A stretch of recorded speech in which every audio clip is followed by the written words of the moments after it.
Assalomu alaykum do'stlar va nihoyat siz bilan yana bir marta onlayn tarzda anatomiya darsi ko'rishtiribmiz. Bugungi asosiy mavzumiz parasimpatik nerv sistemasi haqida bo'ladi. Do'stlar, bu mavzungiz bundan oldingi ikkita darsimizda davomi hisoblanadi. O'shaning uchun ham imkon darajasida dastlab bu mavzuni tushunish uchun mana shu mavzuda ko'ra oladigan bo'lsangiz, sizga ancha oson bo'ladi. Agar darsga tayyor bo'lsangiz, biz boshladik. Demak, parasimpatik nerv sistemasi. Bu sistemani siz allaqachon bilasiz. Qayerdan boshlanishi, qanaqangi delik joylardan ketishini juda ham yaxshi bilasiz. Umumiy holatda kirishib qoladigan bo'lsak, biz parasimpatik nerv tollarini yoki sistemasini kraniosakral tollarda aytganmiz. Nega? Chunki birinchidan bosh miyamizdagi 4 juft bosh miya kranial nervlar, ya'ni 3-akkalamatoriusimiz, esda bo'lsa Eisenberg Westphal yadrosi bor edi. Undan keyin 7-juft nervus nucleus salvatorius superior bor edi. Undan keyin 9-juft bosh miya nervimiz nucleus salvatorius inferior va eng katta parasimpatik nerv sistemamiz tolasi, ya'ni nervus vagus haqida gaplashayotganmiz. Demak, mana shu to'rla vakil parasimpatik nerv sistemasi taalluqli. Undan tashqari sakrum sohasida aynan 2 dan 4 gacha sakrum 2, 3, 4-sakrum sohasidan chiquvchi tollarimiz ham parasimpatik nerv tollari hisoblanadi. O'shaning uchun ham demak parasimpatik nerv tollarini kraniosakral tollar deb aytib ketganmiz. Endi boshladik. Do'stlar, qarang, imkon darajasida agar kim ko'rmagan bo'lsa, dastlab mana shu nervlar haqidagi mavzuni qisqacha ko'rib olsin. Chunki aynan bugungi gaplashib ketadigan narsamiz mana shuni eslaysizmi deb aytib ketaman xolos. Xo'p, endi eslab o'tamiz. Yana bir qator eslab o'tamiz. Gipotalamus aynan parasimpatik nerv yadrolari borda. Mana shu yadrolardan chiqqan tollar kelib turib, aynan bosh miya, ya'ni kranial nervlar hamda sakrum sohasini o'zaro bog'laydi. Hamohanglikda ishlashini ta'minlab turadi.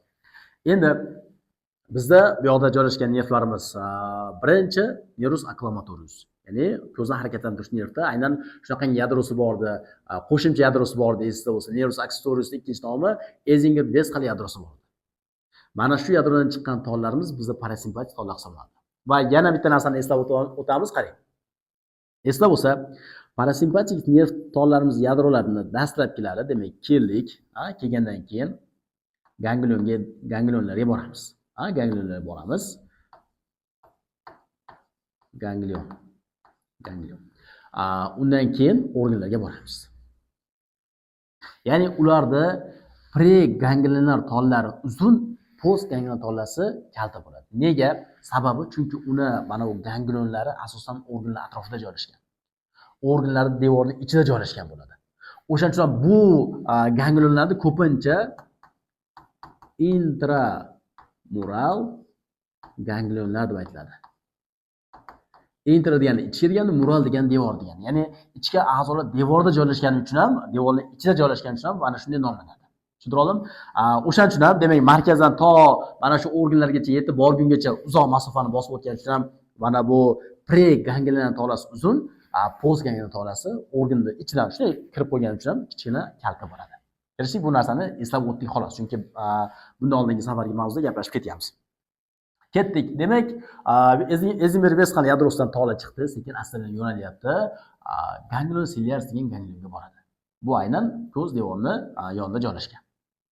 Endi bu gangliondan chiqqan postganglion tollar boradi, ko'zimizdagi aynan siliar mushaklarga boradi. Siliar mushaklarimiz bilib oling, siliar mushaklarimiz qisqargan paytda mana bu gavhar, mana bu o'rtada turgan narsa, mana bu narsa gavhar, bizning gavharimiz. Gavhar sharsima ko'rinishda bo'ladi. Endi mana bu zil boylanadi, sin boylanlar deyiladi. Mana shu boylanlar agar mabodo qisqaradigan bo'lsa, mana bu gavhar cho'ziladi va gavhar yupqalashadi, qavariqlashadi. Agar mabodo sin boylanlari bo'shashadigan bo'lsa, gavhar o'zining shakliga, ya'ni yumaloq shakliga kirib qoladi. Va mana shu narsa bizda akkomodatsiya xususiyatini ta'minlab turadi. Ya'ni akkomodatsiya yaqin uzoqni ko'rish. Xuddi shunaqa mana bu mushaklarimiz, ya'ni siliar mushaklarimiz qisqargan paytda sin boylanlarimiz bo'shashadi. Tushundim? Shuni hisobiga gavharimiz qanday shaklga kiradi? Sharsimo shaklga kirib qoladi. Va bizda asosan sharsimo kirgan gavharimiz bizga yaqinda ko'rishni ta'minlab turadi. Yaqindagi joylarga ko'rishni ta'minlab turadi. Tushundim? Keyingisi aynan bizda muskul sfinkter pupilla degan shunaqangi mushaklarimiz bor. Bu qorachig'imiz atrofida joylashgan bo'ladi. Bu mushaklarimiz qisqargan paytda qorachig'imiz atrofi sekin astalik mana mushaklar torayish hisobiga mana qorachiq torayadi. Tushuntirib oldim? Demak, muskulda aynan qorachig'ini toraytiruvchi mushaklar qisqaradigan bo'lsa, qorachig'imiz torayadi va ko'ruv maydoni qisqaradi. Buni ta'minlaydi aynan Edinburgh yadrosidan chiqayotgan tolalar. Kelishdik. Demak, umumiy holatda parasimpatik nerv sistemamiz ko'z qarashini toraytiradi va yaqinni ko'rishni ta'minlaydi. Esdan chiqmasin. Ketdik, davom etyapmiz. Keyingi yadroyimiz aynan bizni 7-juft yadroyimiz, 7-juft cranial nervus facialisdan chiqqan tollarimiz. Aynan bitta yadrosi bor edi. Nucleus salvatorus superior degan yadro bor edi. Bu ham parasimpatik nerv sistemasiga taalluqli. Bundan chiqqan tolalar borib turib ikkita yo'nalishda harakatlanadi. Esida bo'lsa, fossa pteriga palatina degan chuqurcha bor. Mana shu chuqurcha atrofida ganglion pteriga palatina degan shunaqangi ganglion bor. Shu ganglion orqali aynan biz og'iz bo'shlig'imizga yoki mana shu soha so'lak bezlarimiz o'tadi. Qaysi so'lak bezlari? Qaysi so'lak bezlari? Demak, ketdik. Lakrimal, ko'z yoshi, nazal, burun bo'shlig'i va palatina, tanglay bo'shlig'idagi nimalarga bezlarga boradida, ulardagi sekretsiya jarayonini oshiradi. Sekretsiya jarayonini oshirib beradi. Islam parasimpatik nerv sistemasi hazm qilish sistemasini kuchaytirib beradi. Bezlar faoliyatini kuchaytirib beradi. Xuddi shunaqa sekretsiya faoliyatini oshirib beradi. Bu bilan hazm qilish faoliyatini stimullaydi. Aynan qaysi modda ajraladi deysizlarmi? Biz 28-mavzuda gaplashdik.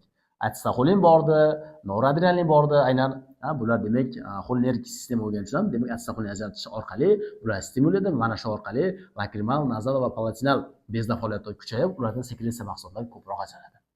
Keyingi tolasi aynan jag' osti sohasida ganglion bor, ganglion submandibularis deyiladi. Mana shu soha orqali borib turib bizda aynan shu nomli bezga glandula submandibularis hamda sublingualis bezlarga boradi va ularni stimullab atsetaxolin ajratish orqali bormi? Bu yoqda atsetaxolin ajratish orqali ularni stimullaydi va bizda og'iz bo'shlig'imizda amilaza fermenti ajratishni kuchaytiradi. Amilaza aynan og'iz bo'shlig'imizda bilasiz, uglevodlar parchalanishini kuchaytiradi. Demak, birlamchi uglevodlarning parchalanishi aynan og'iz bo'shlig'ida bo'lishining asl sabablaridan bittasi mana shu amilaza fermenti hisoblanadi. Va bundan tashqari og'iz bo'shlig'ida, masalan, qarang do'stlar. Siz quruq non yedingiz. Quruq non yegan paytingizda, non bu uglevod, tabiiy uglevod bu. Xo'p, quruq non yegan paytingizda uni chaynasiz va yutgan paytda quruq holatda o'tadimi yoki namlanib o'tadimi? Aynan namlangan holatda o'tadi. Nega? Chunki aynan mana shu bezlardan amilazadan tashqari suv sekretsiyasini kuchayib beradiki, og'iz bo'shlig'ida mana tushgan oziq luqmasi namlanib o'tishi kerak. Keyingi tizimga namlanib o'tishi kerak. Tushundingizmi? O'sha uchun ham bu bezlardan faqatgina amilaza fermenti emas, balki suv sekretsiyasi ham kuchayib berish orqali ovqat luqmasini kuchli ishlab chiqarishni ta'minlab turadi. Endi yana bitta bezimiz bordi, bezimiz qolib ketib qoldi. Keyingi yadromiz nucleus salvatorus inferior, 9-juft cranial nervusda yadro hisoblanadi. Bu yadrodan chiqqan preganglion tollalari ganglion oticusga borib turib, u orqali keyin glanda parotidusga boradi, ya'ni quloq oldi beziga boradi. Quloq oldi bezi ham og'iz bo'shlig'idagi bezlar qatori turadi-da, xuddi shu vazifa, ya'ni amilaza ajratish kuchayadi, suv sekretsiyasi kuchayishi orqali demak hazm qilish sistemasini kuchli stimullab beradi. Kelishdingmi? Va nihoyat bugungi asosiy qahramonimiz bu nervus vagus. Nervus vagus esingizda bo'lsa aytib ketgandek, parasimpatik nerv sistemasining 90% ni mana shu sistema boshqarib turadi. 90%. Hozir gapni isbotini ko'rsataman. Endi aynan nervus vagusda nucleus darzalis yadrosi bo'ladi. Mana shu yadro orqali chiqqan tollar parasimpatik nerv sistemasining asosiy qismi hisoblanadi, sekin asta-sekin boradi. Degan asabdan borib ichki a'zolarga tarqaladi. Esingizda ichki a'zolarga boruvchi eng keng tarqaluvchi nerv hisoblanadi. Adashgan nerv yoki sayyor nerv deyiladi. Bu nervimiz esingizda bo'lsa, o'pkalarga boruvchi tarmoqlar bordi va birinchi chiganlar hosiladi, plexus pulmonaris.